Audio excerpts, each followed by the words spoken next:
of anyone who cares about human rights in the United States is to first allow Iran to deal with its own problems. I don't want to see social media campaigns. I don't want to see you going on Twitter or Instagram and saying, oh, look at this Iranian royalist, this rich person sitting in the West saying how bad things in Iran are. No, do some research. Study what actually is going on in that country. Study what actually is happening geopolitically, because that will inform you about what are the actual aims and interests of this protest. And Al Mayadeen published an article recently that did a really good job following what it terms dirty money. Meet the U.S. agent driving the CIA-led riots in Iran. This is Ramona Issa, and it was published on the 28th of September in Al Mayadeen. The largest color revolution attempt in Iran's recent history is led by a woman on Washington's payroll, and we have the facts. So here we go. There are Iranian women, though a minority, who are not in favor of the mandatory veil, a legitimate grievance, an opinionated dissatisfaction to which humankind is entitled.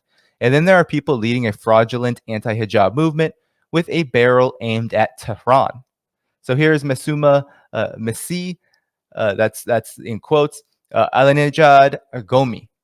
Meet Masih Alinejad, Washington's weapon of choice for flaring up the largest color revolution in Iran today.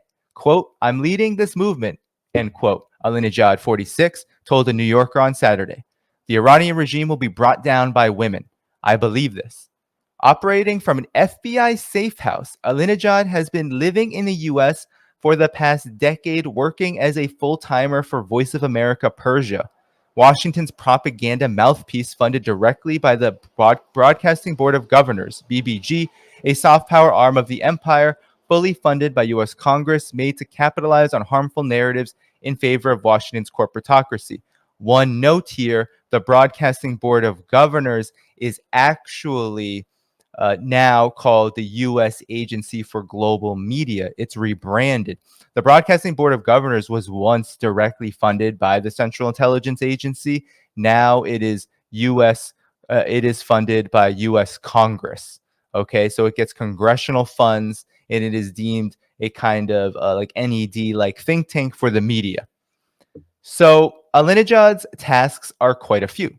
To take cozy photographs with the world's most effective pro-war politicians who've only done everything to wipe out West Asia, such as Mike, quote, we lied, we cheated, we stole, Pompeo, in Madeline, quote unquote, the price is worth it to kill Iraqi children, Albright.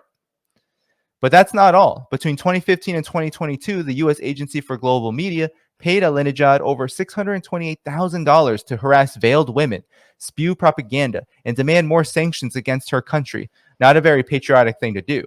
Alinejad has been doing everything in her media power to isolate her country, attempting to render it a pariah state, banned from all diplomatic, economic, and political privileges in the global arena. Indeed, a champion of imperialism, Alinejad is on a fat CIA payroll to incite violence and lies.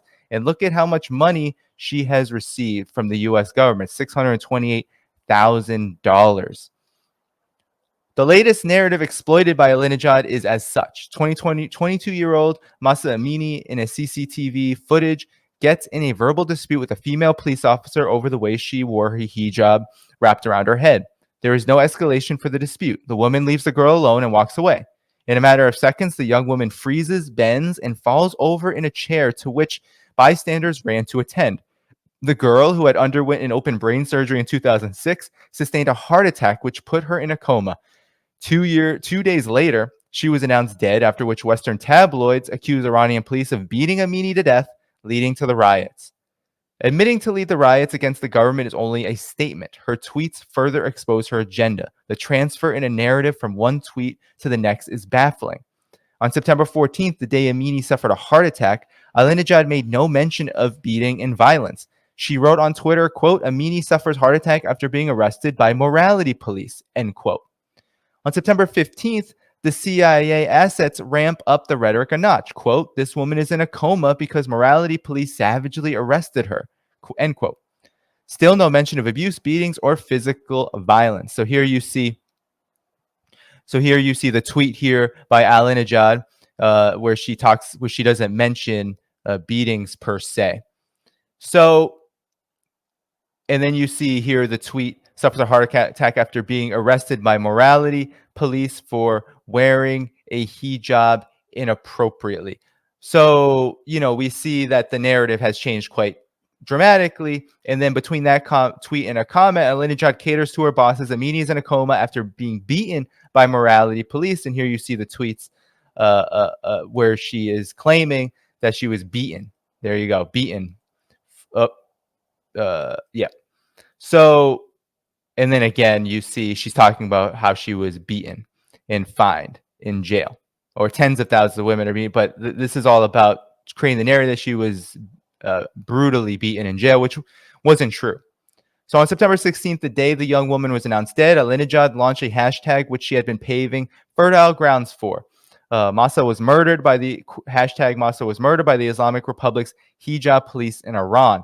So this is all within a matter of days where she is changing her narrative. Washington's lackeys were at work too. One of the first to accuse the police of beating Amini was Mazia Bahari, founded Iran Wire. Bahari was an anti-Tehran Iranian exile who has admitted to covering illegal demonstrations and helped promote color revolutions in Iran. He's an empire asset. The second Twitter post, which propagated the false narrative, was from Babak Takvahi, a double agent exile accused of disseminating sensitive information to the CIA and Mossad, a military contributor to Israel Hayom, Pentagon research reports, and U.S. State Department-funded Radio Free Asia and Radio Liberty, which is also on the BBG, really the U.S. Agency for Global Media payroll. With hundreds of fake accounts which trended on social media, the tweets gained massive momentum. The riots were immediately stirred up. Terrorist groups among the crowds were detected and arrested, carrying sharp weapons and explosives. Killings were carried out with the aim to blame the government, and rioters burned banks and other state institutions, creating chaos. The MEK, mind you, has been a terrorist organization in the U.S. until being delisted in 2014, the year Alinejad made her way to the United States. Now tabloids pair quote-unquote freedom-loving Iranians with MEK supporters and organizers. So here you have a tweet right here where it says freedom-loving Iranians and MEK supporters demonstrate in Toronto. So MEK, they're an armed group funded and backed by the United States. This is how obvious it is, right? This is what's going on. This is how obvious that there's U.S. meddling. And this is the principal contradiction the principal problem we need to be focusing on. Washington for long has tried to mobilize Iranians against their government, either through media propaganda or through sanctions. The chaos brewing is a dream come true for Alinejad, a byproduct of decades of work. A WikiLeaks cables from 2009 sent to the U.S. State Department wrote about a dissatisfied Alinejad complaining of a quote-unquote lack of cohesion among reformists, which was impeding Washington's plans and interests. Global media, Hillary Clinton, regime change, Soros' Open Society Foundation, and the National Endowment for Democracy have all simultaneously bandwagoned on the campaign, shedding crocodile tears for Iranian women. Mind you, these entities have projected, enabled, and funded the most brutal patriarchal policies against women around the world, including the U.S. There is no regard for Palestinian, Yemeni, Iraqi, Syrian, Libyan women when the U.S. either bombed or funded weaponry to bomb societies back into the Stone Age. Washington funds the most repressive entity in the West today, quote unquote Israel, whose system bases itself on racism, rape, and uprooting. Not to mention the sanctions which Alinejad has repeatedly called for to be implemented against Iran, as she believes they work. Sanctions have affected the lifestyles of many Iranian women, impeding them from their right to sanitation, securing quality nutrition and health for their children, and utilizing resources for healthy living. It's not so feminist now, is it? So this article says that the hijab is a democratically voted and legitimized by law. Perhaps the corporate media's abuse of freedom is not leaving any space for us to investigate. Facts, when conveyed effectively, are an angry masses' great sedative. After Shah Mohammad Reza Pahlavi's government was toppled in 1979, revolutionary leader Imam Khomeini held a nationwide referendum on which people voted whether or not they advocated for Iran to be ruled by an Islamic constitution. Within this context, Iranian women integrated the hijab into the constitution, and Iranian women have the right to revoke it if they want to. The law is a democratic decision made by the people and the women of Iran. Hence, the legitimacy of the law is still intact. The popular support for the law was reiterated in a 2014 national poll, which collected data from all provinces across the country, holding the question of whether they agree that the mandatory hijab should be implemented on Iranian women, even if they do not agree with it. Around 19% of the population completely agreed, 35% said they agreed, and 25% were neutral. In 2021, Iranian Deputy Speaker of the Parliament, Ali Motahari, suggested another referendum on the veil be conducted when protests again were on the rise, exhibiting the democratic values which the state holds as opposed to what the West paints the country to be, a clerical wasteland dictatorship. So the question here is, what is there to fight for when Iranian women themselves are in favor of the hijab by popular referendum and demonstration? Do the West and its blind followers want to save Iranian women from themselves? For a population widely familiar with Edward Said's Orientalism, this projection is quite embarrassing. So before I move on, I just want to say, this is a complex issue. The issue of gender, women's rights, patriarchy, it's a very complex issue. And for me, I look at this problem from where I sit in the context of the United States, where women's rights and rights for people are divided and are stripped because of these kind of inequalities. And so while this is definitely not to say there aren't inequalities in Iran and a history of this, this is also to say that Iran has the right and Iranian people have the right to figure that out for themselves. My philosophy, my position always on these issues is the United States and the West have no right to interfere in the internal affairs of other countries. And this includes their internal affairs on these kinds of issues. These are issues that the United States knows nothing about. Most Americans can't locate Iran on a map, let alone tell them how they should govern their country. And the same goes for the U.S. political class and the foreign policy establishment, which, unlike the vast majority of ordinary Americans who, if not all of ordinary people in the United States, the U.S. political class and the foreign policy establishment has the blood of Iranians on their hands, whether it's through overthrowing Mohammad Mossadegh in 1953 with the help of the CIA, installing the Shah, who then killed tens of thousands of Iranians, imprisoned many more, tortured many more, and then the United States slapped sanctions on Iran after the 1979 revolution, which have yet to cease, and those sanctions have only been tightened further and further. And this does not even mention how the United States killed Qasem Soleimani, right? I was in China when Qasem Soleimani was killed, and I can tell you that there was a lot of consternation about that. Even in China, there's a lot of worries about, oh, is this the United States about to start another war? But the United States already has blood, the Iranian people's blood on their hands. So the United States doesn't have a right to lecture Iran. Iran has the right to organize and resolve these issues as it sees fit. And so that needs to be the number one, I think, concern of people in the United States, because we have a problem here. We have a problem where the United States is not coming to the table, is not it's not instituting a new JCPOA agreement, a new nuclear deal. It's not doing anything to ease tensions and to make the lives of Iranians better. It's actually imposing even more suffering with the sanctions and with the threat of war. So the infiltration and disruption of a society, as we continue. In 2002, former Israeli PM Prime Minister Benjamin Netanyahu held a 2.5-hour conference just before George Bush announced his invasion of Iraq, in which he called on the United States to foment regime change in Iran, offering an explanation on how to dismantle the anti-imperialist social fabric of the country. In his vision, Fox Broadcasting would air Beverly Hills 90210 and Melrose Place to Iranians through their televisions. This is pretty subversive stuff, he remarked. The kids of Iran would want the nice clothes they see on those shows. They would want swimming pools and fancy lifestyles. I mean, this is how debased the West, the United States, and this is how debased Israel is. The current riots in Iran are not an event suspended in time, but rather a continuation of years of disruption attempts by people like Ahmadinejad and Netanyahu. The very social fabric of the country is what kicked out Western greed in 1979.